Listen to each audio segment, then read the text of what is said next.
Most first-time authors think they have to be tethered to a desk to write a book. Today, I'm showing you how to draft your manuscript on an iPad using Google Docs and the specific steps that still require a computer. So let's start with the most important aspect for working on your iPad.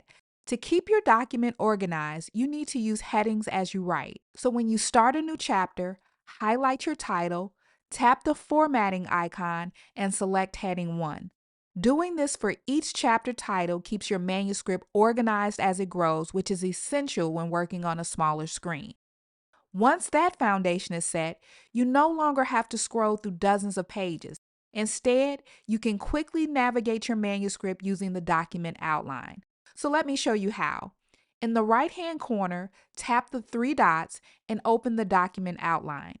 When you set up the headings like we did earlier for Chapter 1, you can then jump between the chapters or sections instantly. This is the fastest way to navigate your manuscript on a tablet.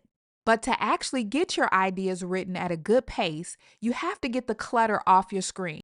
So you'll notice that my screen is completely clear now. There is no on-screen keyboard taking up half the space. That's because I'm using a Bluetooth keyboard. By removing the virtual keyboard, it gives you the full screen to focus on your content and allows you to type at the same speed you would on a laptop. So that brings me to mobility. If you're working away from home or you're in a place without Wi-Fi, tap the 3 dots and toggle on Available Offline. This feature ensures that your progress is saved locally and will sync back to the cloud as soon as you're back online. Okay, now let's say the drafting is done. You finished your first draft and sent it off for developmental editing. Once you get your edits back, the iPad can then become a tool for the revision phase. Tap on the comment your editor left, select View Comment, and the comment will appear on the right side of the screen. So instead of feeling the pressure to correct every suggestion the moment you see it, you can simply read through the suggestions and sit with the feedback. It allows you to actually process the comments before you sit down at your desktop to do the heavy lifting.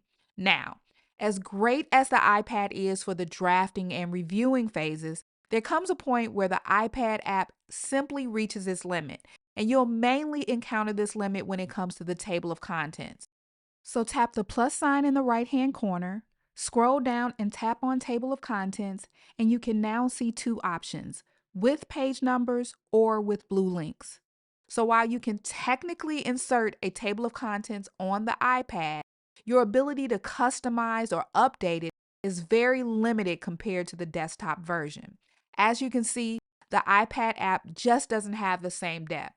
This is why knowing when to put the iPad down is the most important part of the workflow. So the workflow is this: use your iPad for writing your initial draft, or if you're away from your desktop or laptop, and reviewing editor notes.